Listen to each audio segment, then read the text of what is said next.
Sehingga dia berharap sebenarnya yang mempersoalkan ini menarik diri, tidak melanjutkan. Ternyata salah ngitung. Yang pikir begitu, salah ngitung. Trio ini nggak kendor, dia maju terus. Kalau saya bertikai dengan orang, saya yakin menang, saya gilas habis, nggak ada urusan. Apalagi saya masih punya duit, punya jaringan kekuasaan segala macam. Tapi tiba-tiba ada wacana mediasi segala macam, kan berarti dia ragu gitu loh. Pada saat kita melihat foto, itu kan 40 tahun foto itu kan. Sejak 1980 sampai sekarang 40 tahun. Tapi nampaknya foto itu baru.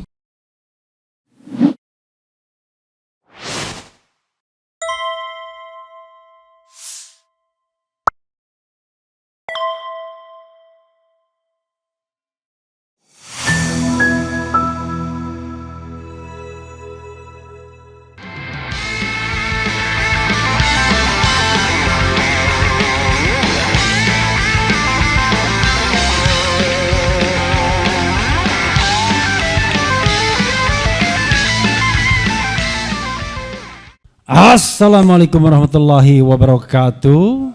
Sobat RH sekalian, jumpa lagi kita di channel yang keren ini. Keren, das DR. Mana DR-nya?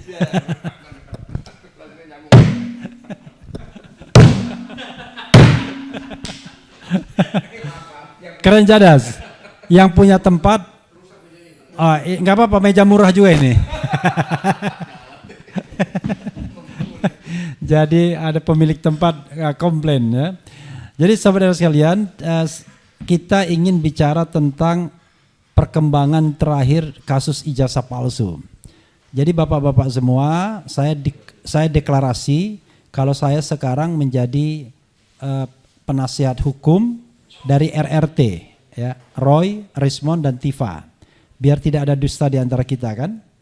Karena itu saya ingin menyampaikan apa yang saya dengar, saya simak, saya lihat pada gelar perkara khusus kemarin yang berlangsung lumayan untuk klaster 2 itu kira-kira 6 jam. Ya, 6 jam. Padahal kita bilang, ya kalau kita minta 5 jam juga, ternyata sampai 6 jam. Nah, yang paling spektakuler tentunya adalah, bukan spektakuler, akhirnya ijazah so-called asli itu atau ijazah analog dari mantan Presiden Jokowi diperlihatkan. Diperlihatkan kepada siapa? Diperlihatkan kepada RRT plus lawyernya. Bisa melihat ijazah tersebut, tetapi tidak boleh disentuh, tidak boleh diraba. Hanya bisa dilihat saja. Jadi boleh melihat tapi tidak boleh disentuh. Ijazah tersebut kemudian dikomentari oleh Roy Suryo dan lain sebagainya yang mengatakan sebenarnya tidak beda dengan ijazah sebelumnya. Walaupun kemudian hal-hal yang menjadi concern baru-baru ini kelihatannya dilengkapi, kelihatannya. Ada watermark, kemudian ada lintasan cap di ijazah dan lain sebagainya. Berikutnya adalah ada pula yang terkait dengan misalnya emboss ada juga. Oke. Intinya adalah itu sudah diperlihatkan dan pesan ke publik tentu masing-masing. Kalau dari pihak pengacara Jokowi mengatakan finally akhirnya diperlihatkan. Karena sebelumnya Pak Jokowi mengatakan akan memperlihatkannya di pengadilan. Walaupun agak aneh ini. Kenapa? Karena ijazah itu sudah disita pada tanggal 23 Juli ternyata. Dan penetapan Pengadilan Negeri Surakarta karena beliau di Surakarta itu tanggal 24 Juli. Tentu kita bertanya, kok masih ada pernyataan bahwa nanti akan saya perlihatkan di pengadilan, padahal barangnya sudah disita. Yang kedua, ada juga dari pro Jokowi, orang bilangnya termul, kita oke lah pro atau termul biar itu komunikasi publiknya gampang. Yang mengatakan ini scan asli ijazah Jokowi pada tanggal 19 November, 25 November di dua kesempatan rakyat bersuara. Kita menjadi aneh. Dari mana dia nyeken ijazah tersebut sementara ijazahnya sudah di polisi. Dan polisi mengatakan tentu dia tidak bisa meminjamkan ijazah tersebut karena disegel. Dan segelnya baru dibuka itu pada gelar perkara khusus sesi pertama. Karena untuk memperlihatkannya segel dibuka. Walaupun segel bisa dibuka, bisa dibuat, ya kan? Tetapi kita bicara tentang logika hukumnya. Nah sekarang saya ingin bertanya bukan kepada expert tentang kasus hukumnya, tetapi pada expert media. Ya, jadi makasih Mas Edi Mulyadi. Beliau ini adalah wartawan yang sudah puluhan tahun menjadi wartawan. Separuh hidupnya itu lebih untuk mengabdi sebagai seorang jurnalis. Kemudian Puang Saididu adalah seorang yang sangat mendorong tentang gerakan-gerakan anti korupsi dan good governance, clean government, karena beliau pernah menjadi sekretaris di BUMN dan tentu saja menjadi ASN yang memang birokrasi yang bersih, berwibawa dan lain sebagainya itu dibutuhkan. Nah, berikutnya adalah kuasa sebagai penasihat hukum RRT pula di kasus ini dan hadir baik pada sesi pertama maupun pada sesi kedua. Kalau saya hanya pada sesi kedua ketika RRT datang, dan pada sesi pertama itu mulai pukul 11. Tetapi baru keluar kira-kira pukul 3 ya. Setengah 4. Nah, sementara kita masuknya jam 4 lebih, hampir jam 11 kita baru keluar ya. Jadi kurang lebih gitulah. Ya, 6 jam. Kita jauh lebih lama. Karena itu saya ingin minta komentar dari Bang Edi Channel dulu.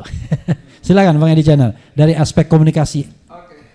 Ya, jadi Dr. Tifa dalam akunnya itu menyebut bahwa dia minta sejak awal ditunjukkan, tapi setelah 6 jam setelah lelah fisik dan psikis baru ditunjukkan, dan itu pun cuma 10 menit, itu pun hanya boleh melihat, dilarang meraba, memegang, melihat, jangankan bicara soal observasi dan sebagainya seterusnya. Itu nyaris nggak mungkin lah ya. Nah ini kan tadi seperti kata Refli bilang, ada semacam, saya menyebutnya penggiringan opini, bahwa seperti kata Dr. Tifa, ini polisi sudah transparan loh. Gelar perkara khusus ini juga diselenggarakan atas permintaan secara resmi tim penasihat hukum dan RRT-nya untuk dilakukan gelar perkara. Walaupun ternyata itu cuma permainan ilusi transparansi. Kenapa disebut begitu? Karena bagaimana pokok persoalan, saya nggak bermaksud masuk area hukum ya, karena sama sekali nggak paham. Pokok persoalan kan ijazah itu. Seorang Jimli Asidiki, lalu Komarudin Hidayat, Susno Duaji, belum lagi yang lain-lainnya lah ya. Itu kan bicara jauh-jauh hari bahwa kalau saja ijazah itu ditunjukkan udah selesai. Di meme yang di mana namanya di media sosial itu malah disebutkan kalau mau memenjarakan RRT dan siapapun orangnya gampang, tinggal tunjukkan saja ijazahnya, selesai itu mereka dipenjara semua. Nah, dari narasi-narasi yang dibangun tadi, saya melihat memang ada inkonsistensi.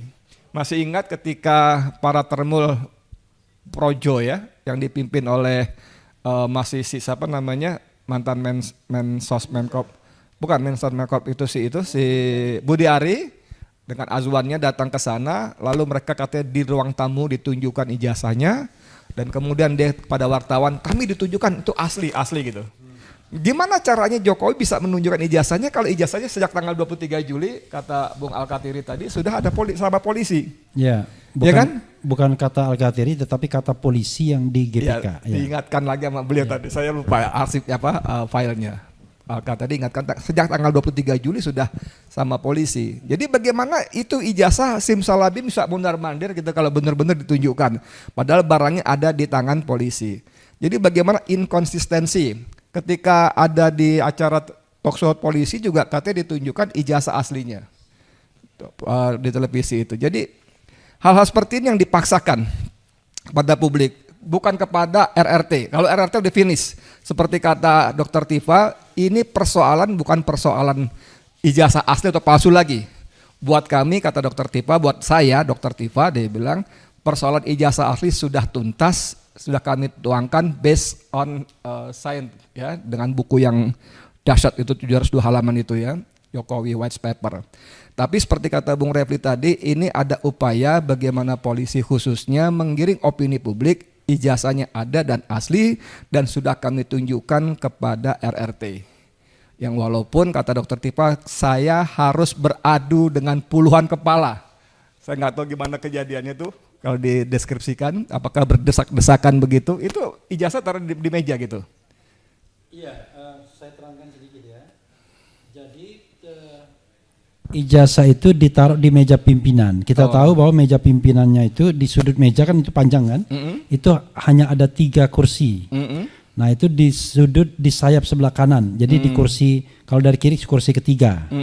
Di situ lalu kita mendekati kursi itu dan ya dengan beberapa orang hanya bisa 2 orang yang bisa melihat dari dekat. Karena begitu ada orang di misalnya di sini melihat dari dekat, ya yang lainnya meninggikan badan atau ngintip dari samping dan lain sebagainya. Nah, yang bisa melihat betul Mas Roy, kemudian dengan Dr. Tifa. Kita cuma di belakang-belakang juga. Jadi kita tidak bisa melihat secara kasat mata, apalagi menyentuh. Iya. Nah, gitu. Dan itu dilakukan pada setelah diskusi semua bubar, setelah 6 jam lah kira-kira. Setelah 6 jam, ya. Memang Dr. Tifa berangkat begitu di akhir-akhir diskusi bergelar perkara tadi. Nah, ini hal-hal yang dipaksakan saya kira, tapi upaya-upaya seperti ini tidak berhasil. Pertama karena publik jauh-jauh hari sudah berdiri bersama RRT dan kawan-kawan, ya kan? Udah bolak-balik tuh kita baca narasinya, apalagi Bang Said juga bolak-balik hadir memberikan dukungan statement moral segala macamnya. Ini nama-nama yang menurut saya nama-nama yang kredibel dan berintegritas ketimbang dibandingkan dengan polisi sebagai institusi. Rekam jejaknya terlalu banyak manipulasi ya. Pada kasus KM50, kasus Sambo, kasus yang lain-lainnya mereka memanipulasi fakta, bukti, rekayasa dan sebagainya.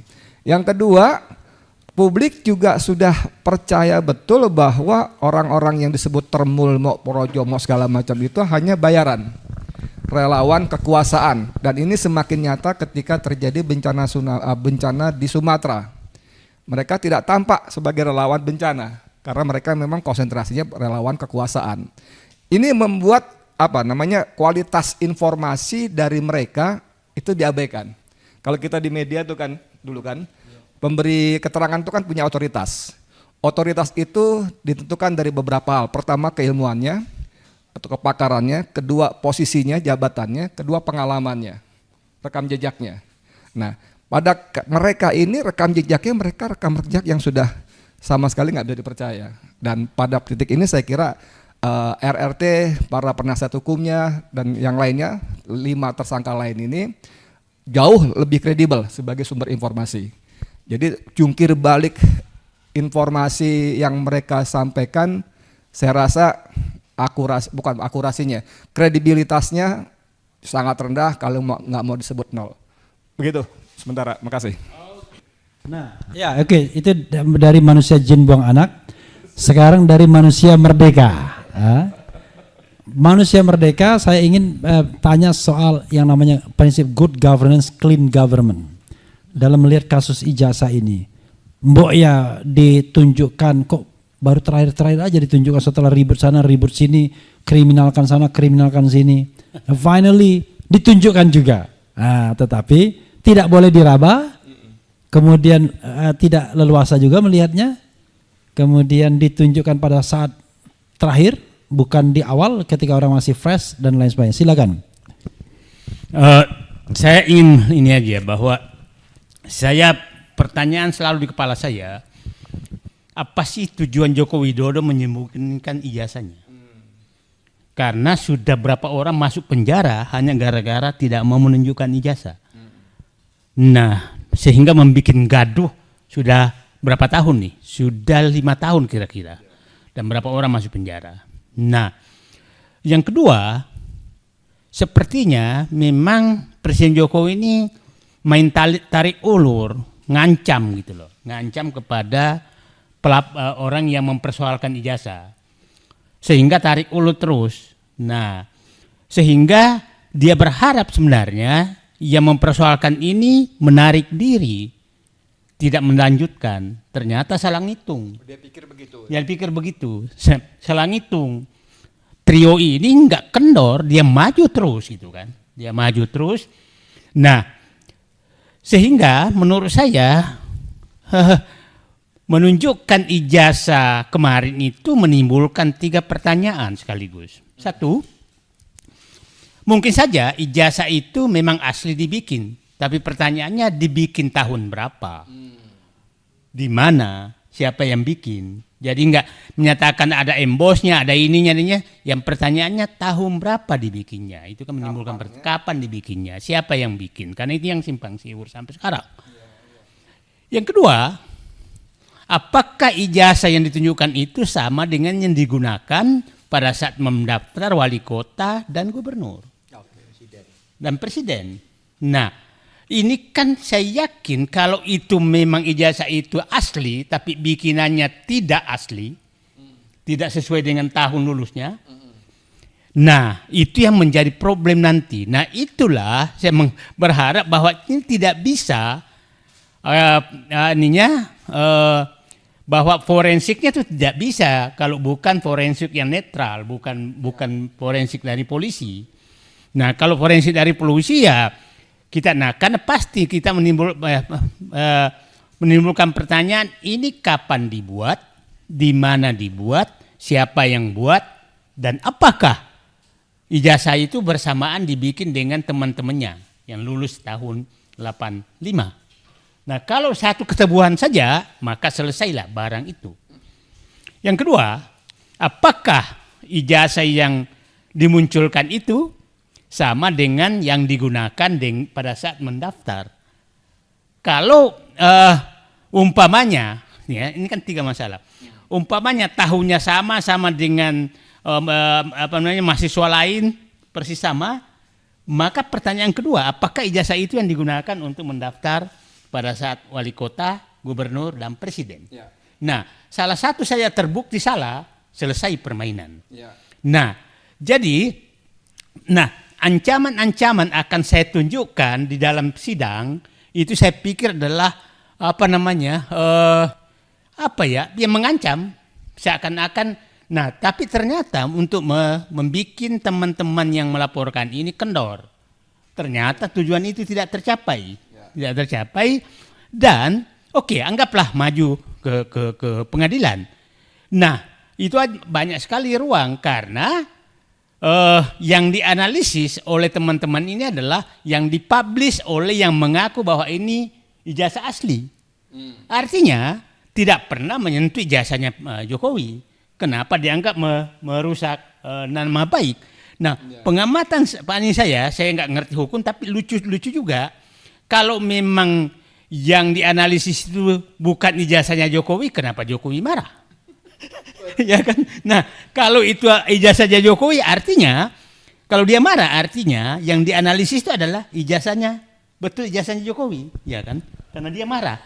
Nah, jadi, pertanyaan saya, ini kan yang menyampaikan terus ada termul nih, bahwa ini ijazah asli Jokowi.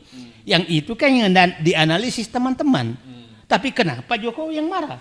Nah, kalau itu yang marah, maka berarti ijazah yang disampaikan oleh termulnya itu betul adalah ijazahnya Jokowi.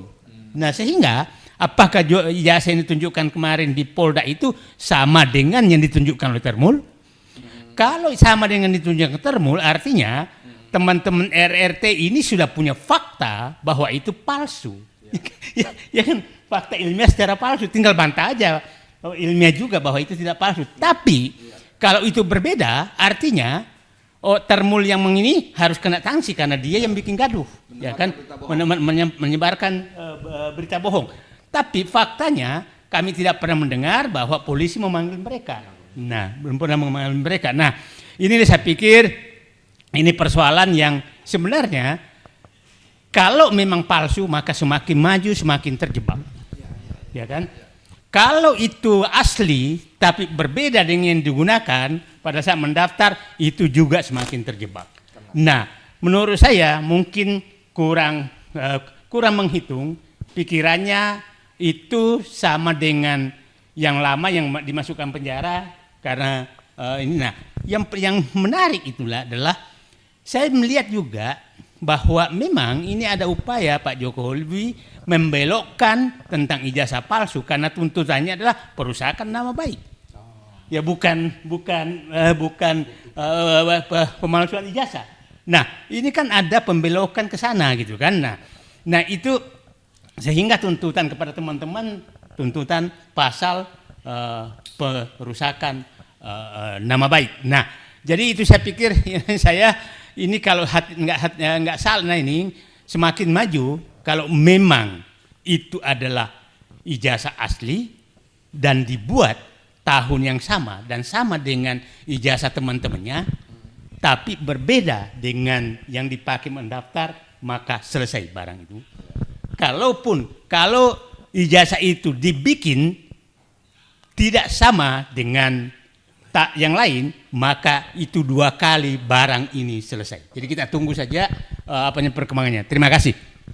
Ya, terima kasih Puang Saidido ya. Saya ingin membacakan apa yang disampaikan Dr. Tifa karena beliau adalah prinsipal di dalam tweet yang tadi disinggung oleh Bang Edi ya. Nanti Al-Khatiri setelah ini. Gelar perkara khusus hanyalah permainan ilusi transparansi. Saya mau membacakan seperti baca puisi ya. Jokowi berjanji akan menunjukkan ijazah ke pengadilan. Ternyata dia melalui Polda menunjukkan ijazahnya di gelar perkara khusus. Ditunjukkannya ijazah itu yang hanya berlangsung kurang dari 10 menit dan berbagi adu kepala dengan puluhan orang yang hadir. Tidak ada proses observasi, penelitian, pengkajian yang memadai dengan waktu sependek itu. Apalagi kami dilarang menyentuh, memegang, meraba dan menguji selembar kertas yang disebut ijazah tersebut. Itulah permainan manipulasi otak. Saya meminta ijazah ditunjukkan di saat awal gelar perkara, tetapi dipenuhi di saat terakhir setelah 6 jam diskusi yang sangat melelahkan. Dilakukan hampir tengah malam ketika otak sudah lelah berpikir. Masyarakat harus paham dan tidak boleh terjebak dalam ilusi transparansi yang sedang dimainkan ini. Sebab ini bukan soal asli dan tidaknya ijazahnya tersebut. Pembuktian keaslian ijazah bagi RRT sudah selesai. Sudah kami tuntaskan secara sign base. Ini adalah perang konsistensi. RRT tetap konsisten dengan hasil penelitiannya. Jokowi tetap konsisten dengan kebohongannya. Dia lupa, ijazah bukan dokumen tunggal yang berdiri sendiri. Ada transkrip nilai yang amburadul. Skripsi yang muncul tahun 2108, tapi ini maksudnya 2018. KKN yang terjadi 2 kali. Kartu registrasi masuk ke prodi sarjana muda dan bukan prodi sarjana. Dan 700 lebih dokumen yang disita Polda dari UGM. Untuk saya, Dr. Tifa, semua bahan itu adalah tanda kegiatan penelitian kami akan terus berlanjut. Jadi ini untuk Bro Al-Khatiri ya. Kalau kita bicara ijazah, maka ijazah tersebut tidak ujuk-ujuk hadir sendiri. Tapi dia melalui sebuah proses. Nah, untuk menunjukkan keaslian ijazah itu banyak sekali. Bisa jadi ijazah itu asli tapi palsu. Ijazahnya asli tetapi tidak didapat dalam proses yang benar. Kan palsu juga akhirnya. Atau memang ijazahnya itu secara lahiriah yang kita lihat analognya itu memang tidak sama, atau katakanlah ijazah itu palsu dibandingkan dengan ijazah-ijazah lainnya. Nah, saya tanya apa observasi Anda setelah mengikuti gelar perkara khusus dari pagi sampai menjelang tengah malam? Walaupun saya lihat Anda tetap sehat walafiat. Memang saya mengikuti dari awal, jam 9 saya hadir di Polda karena saya dipercaya untuk mengawal mulai klaster pertama. Klaster ke-1 ya, klaster pertama itu dimulai sekitar setengah 11 sampai setengah 4, itu berapa jam, 5 jam lah atau lebih gitu. Saya melihat di situ memang ada diskusi, ada dialog. Memang awal-awal dibukanya ijazah itu ada di klaster pertama, ya kan? Ada dialog ya, masalah hukum, masalah delik dan sebagainya, kemudian masalah banyak hal ya, masalah penyitaan yang pada akhirnya dikembalikan ke ombudsman. Waktu itu ada ombudsman, kalau nggak salah Komnas HAM apa seharusnya ada ya, tapi tidak ada diundang ada Komnas Perempuan dan sebagainya waktu itu. Tapi yang saya tahu ombudsman, dipertanyakan ke ombudsman bagaimana awal-awal si lawyernya Jokowi itu bertahan, dia tidak mau buka dan keberatan karena ini hanya untuk konsumsi pengadilan, bukan digelar perkara. Tapi kami berargumentasi bahwa yang namanya yang dinamakan gelar perkara itu namanya gelar itu ya keseluruhan harus diperlihatkan. Terakhir akhirnya ditanyakan bagaimana ombudsman mengatakan bahwa ini bukan hanya masalah, ya ini pengakuan bahwa ini ada masalah bangsa Indonesia. Ini sudah bukan masalah terlapor, ya kan? Kita disebut di situ pendumas ya. Kita itu pendumas yang pelapor itu pendumas karena kami yang ngajukan untuk gelar perkara itu. Iya.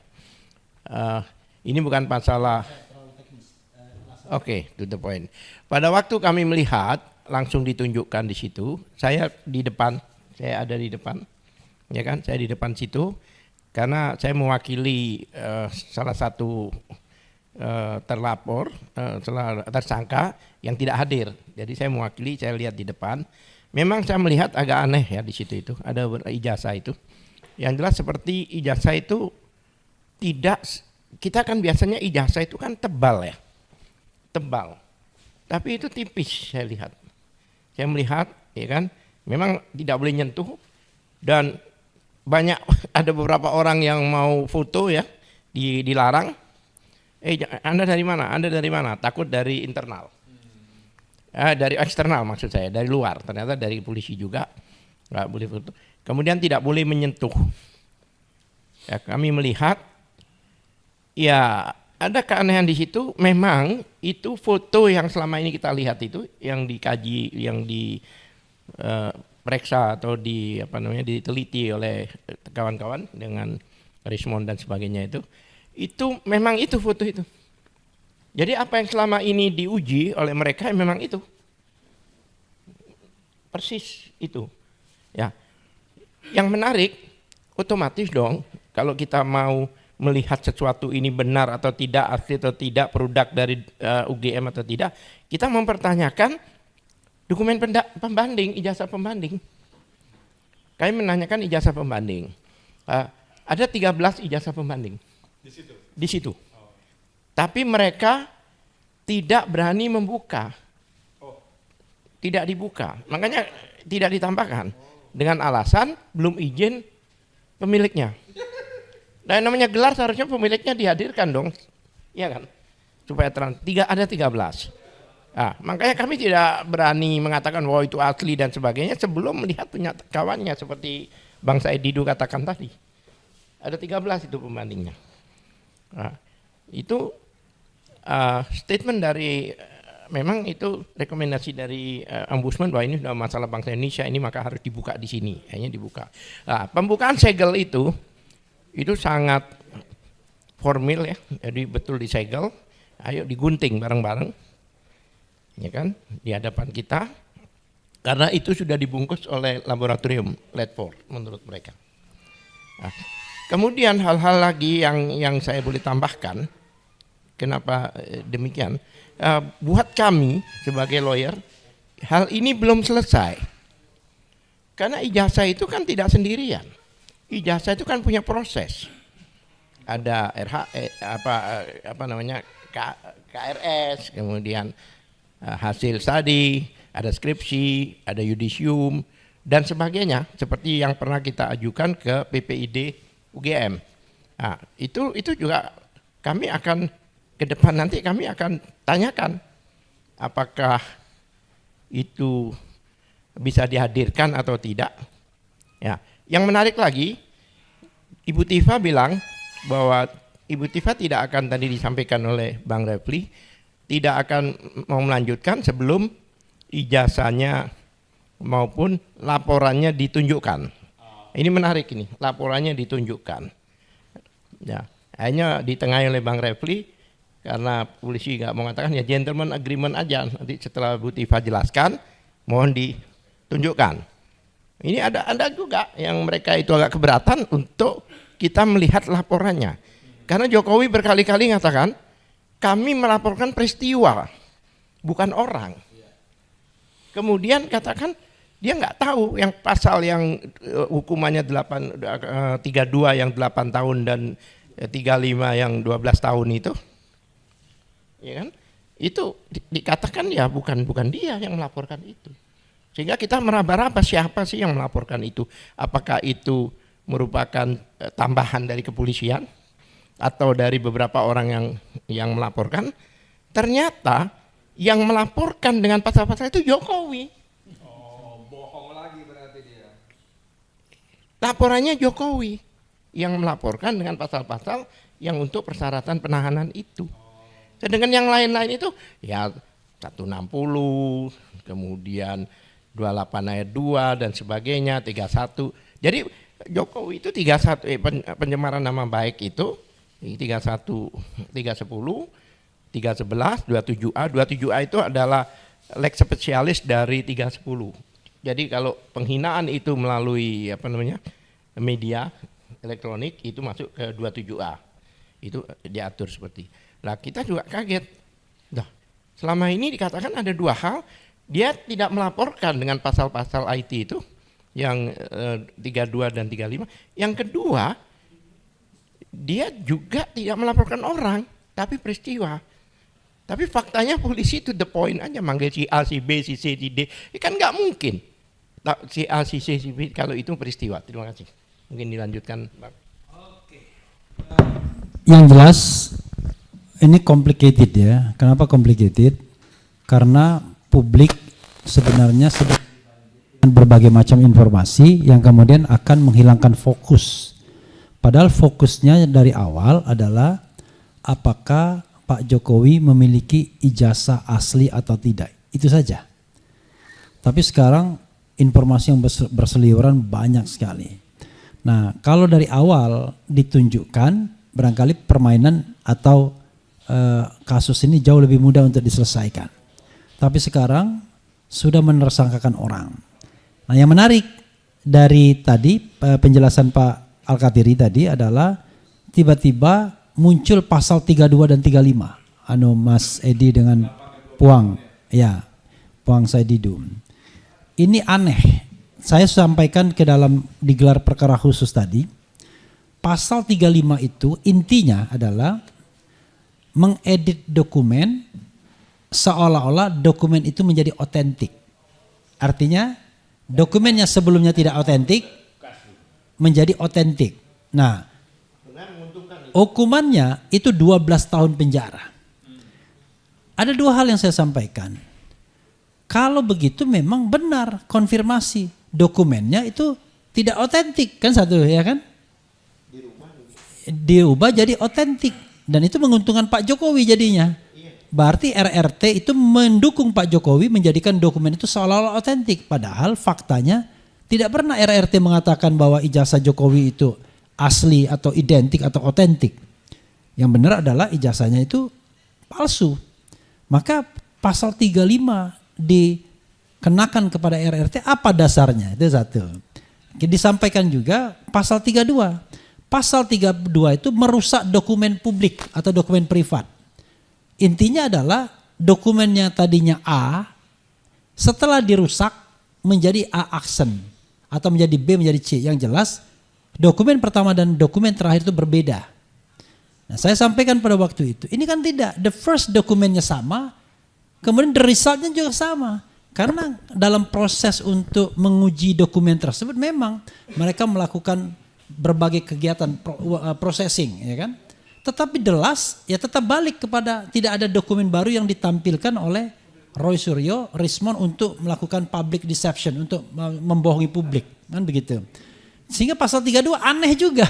Dan ternyata memang kubu Jokowi sendiri itu lebih pada soal hal yang sifatnya melodramatik, yaitu tolong perhatikan dari sisi korban, dari sisi Pak Jokowi. Bagaimana terhinanya dia, tersinggungnya dia dan lain sebagainya. Kalau itu soalnya kan cuma delik aduan saja sesungguhnya. Yaitu pencemaran nama baik dan fitnah. Kalau pencemaran nama baik, ahli pidana mengatakan buat Puang Saididu dan buat Bang Edi, kalau memang pencemaran nama baik digunakan pasal 310, maka sesungguhnya benar ijazah itu palsu kata ahli pidana. Cuma you have no right untuk mengatakannya. Gitu. Misalnya Puang Saididu punya anak cacat misalnya kan. Lalu saya mengatakan, anak Saididu itu cacat.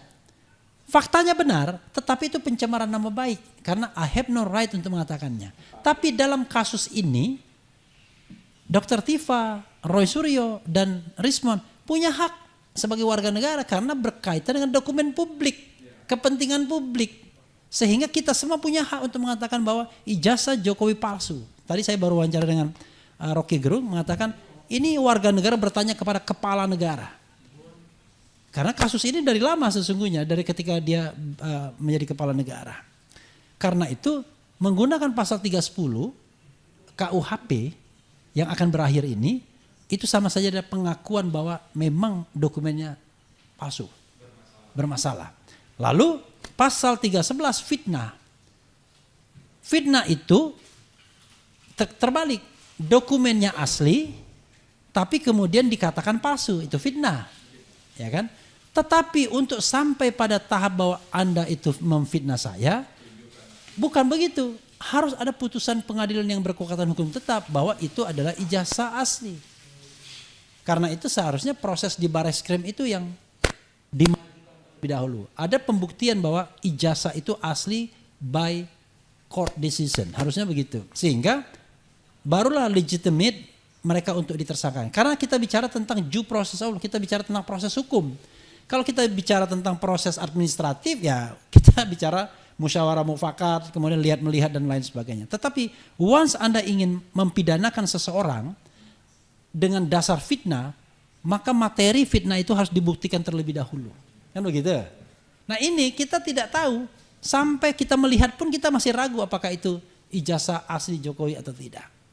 Lalu ada juga dikenakan pasal mengenai ujaran kebencian yang berbasis suku, agama, ras, warna kulit, etnis dan lain sebagainya.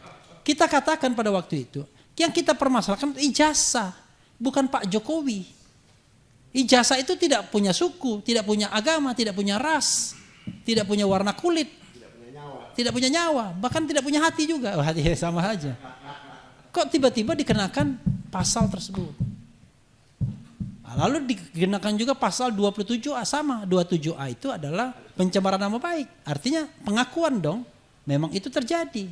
Kalau begitu ya sudah, pencemaran nama baik itu ancaman hukumnya 2 tahun, tapi penggunaan ijazah palsu, kebohongan publik dan lain sebagainya itu banyak sekali pasal-pasal yang bisa dikenakan kalau seandainya memang ada muncul pengakuan bahwa ijazahnya itu memang palsu dengan menggunakan pasal-pasal yang sesungguhnya diperuntukkan bagi sebuah pengakuan. Nah itu dari ahli pidana yang bisa dicatat. Dan itu saya kira saya mencatatnya secara precise. Dan saya menyetujui itu. Itu silakan kalau mau ditambahkan. Jadi beberapa hari lalu saya wawancara Bung Alkatiri. Ya, ini ada kutipan dia yang menarik loh soal ijazah ini. Kan semua orang bilang tunjukin aja, selesai urusan. Ini ditanya mana SIM? Dia bilang sewa pengacara. Mau menjarakan yang nanya. Mana SIM? Sana tanya yang tanya Polda yang menerbitkan. Ini kan barang gampang tapi dibikin susah. Dan menarik sekali bahwa ketika Bung Raffi tadi mengatakan kita nih mau tahu gitu loh, ijazahnya bener apa enggak. Dan ketika ditunjukkan pun kita nggak yakin tuh bener apa enggak. Gimana mau yakin? Cuma ngelihat itu 10 menit bergantian, berdesak-desakan, megang nggak boleh, apalagi disebut observasi, ujian segala macam sebagainya. Nah ini kan coba deh mungkin Bang Said yang bisa kasih jawaban. Kenapa Bang barang gampang dibikin begitu panjang gitu cerita dramanya. Kalau buat saya, kalau asumsi saya ya, apalagi sempat kemarin terbetik kabar mau mediasi, damai segala macam ya. Kalau saya bertikai dengan orang, saya yakin menang, saya gilas habis, nggak ada urusan. Apalagi saya masih punya duit, punya jaringan kekuasaan segala macam. Tapi tiba-tiba ada wacana mediasi segala macam sebagainya. Kan berarti dia ragu gitu loh. Dia ragu, gue menang gak nih? Wah ini lawan RRT ini kayaknya begini-begini. Udah kita mediasi sampai tahu beres gitu kan ya. Nah ini coba deh, barangkali Bang Said yang punya pengalaman panjang, gimana sebetulnya kok bisa dramanya panjang begini? Saya boleh nanya juga jadi kan? Wah ini kembali ke Hito deh. Tapi saya tambahkan sedikit dalam perspektif hukumnya ya, biar jangan keliru kita. Yang namanya mediasi atau restoratif justice ya, JC, itu adalah sebuah mekanisme yang biasa saja kalau seandainya terkait dengan delik aduan. Jadi ada seorang yang mengadu, kemudian penegak hukum mengatakan, kamu diadukan. Lalu kita kalian mau damai enggak? Kalau enggak damai, terus gitu. Sehingga konteks mediasi yang kemarin sempat mengemuka ke publik itu konsep mediasi dalam tanda kutip sesungguhnya. Karena proses itu sudah lewat, karena mereka sudah dijadikan tersangka. Kalau belum dijadikan tersangka, bisa jadi kemudian berdasarkan Perkap peraturan Kapolri, memang kalau ada delik-delik aduan itu dimediasi terlebih dulu daripada bikin ribet polisi, kan begitu. Cuma yang jadi masalah adalah tidak hanya delik aduan, tetapi delik umum juga pasal 32 dan 35, sehingga mediasi jadi tidak relevan untuk pasal-pasal yang sifatnya delik umum, dan itu lucu di-entertain juga oleh penyidik. Makanya saya katakan kemarin itu, kita nih ngomong apa sih? Kok kita ngomong seolah RRT ini penjahat, hukumannya sama dengan koruptor, sampai diancam 12 tahun atas kegiatan mereka. Oke, ada kritik yang keras misalnya. Ya tapi dalam negara demokrasi kan kalau Anda tidak setuju dengan kritik kan Anda tinggal menjawab sesungguhnya. Apalagi ini adalah warga negara bertanya kepada kepala negaranya, at that time kan masih kepala negara sesungguhnya. Karena Dr. Tifa, Roy Suryo, Rismon ini sudah mempermasalahkan ketika beliau, paling tidak yang saya tahu Dr. Tifa sama Roy Suryo sudah mempermasalahkan ketika Jokowi masih jadi presiden. Silakan Puang Saidi tambahkan. Saya sebenarnya hanya ini aja, kan banyak sekali orang yang menghimbau Presiden Jokowi, ya Ibu Mega sendiri ya udahlah, kalau memang punya tunjukin aja lah, ya kan. Hampir semua rakyat Indonesia tuh hanya itu permintaannya, kalau memang punya tunjukin, kecuali memang ingin memenjarakan orang, ya kan. Itu sebenarnya pilihan tadi. Tapi saya dari awal membaca ini tarik ulur aja nih, tarik ulur, nakut-nakutin nanti nasibmu kayak siapa yang di penjara, Gus Nur sama itu Bambang Tri gitulah. Kira-kira ternyata trio ini enggak goyang. Nah, ya itu yang bikin susah sekarang. Kalau dia mau tunjukin, kan trio ini kan menyatakan kalau dia tunjukin, dan itu kan dia dua kemungkinan, ditunjukin dan berbeda dengan yang dianalisis, ya kan Pak? Kalau berbeda dengan analisis ya nggak ada yang salah, dua-duanya benar. Anda punya asli, saya menganalisis yang tidak berbeda, ya kan? Nah, kalau umpamanya sama yang dianalisis dengan yang dipegang, yang dianggap asli, ada pertanyaan lagi. Jadi pertanyaan lagi, apakah asli ini benar dibikin tahun itu atau sama dengan digunakan pada saat mendaftar gitu kan? Nah, karena yang menjadi publik ini adalah sebenarnya adalah ijazah yang digunakan mendaftar, yang disimpan di rumah. Kalau beda itu bukan itu yang itu yang dimaksud. Nah, kalau sama, kenapa sih susah-susah amat, tunjukin aja, selesai. Ya, itu saya pikir ini jadi saya melihat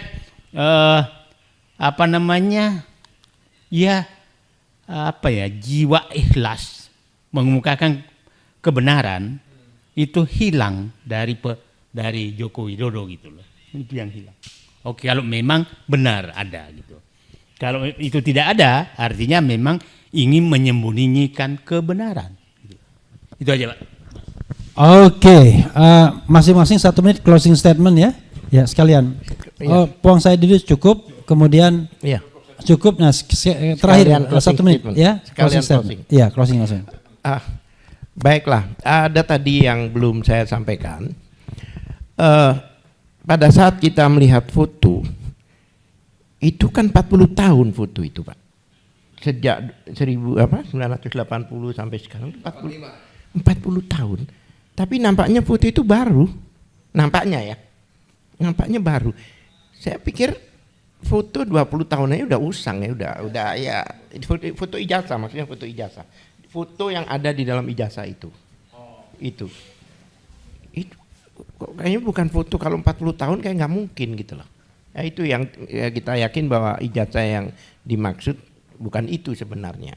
Yang kedua lagi, Kalau dengan mudahnya dalam gelar perkara itu menunjukkan seperti itu, Pak Didu, kenapa sampai membiarkan orang dihukum 6 tahun?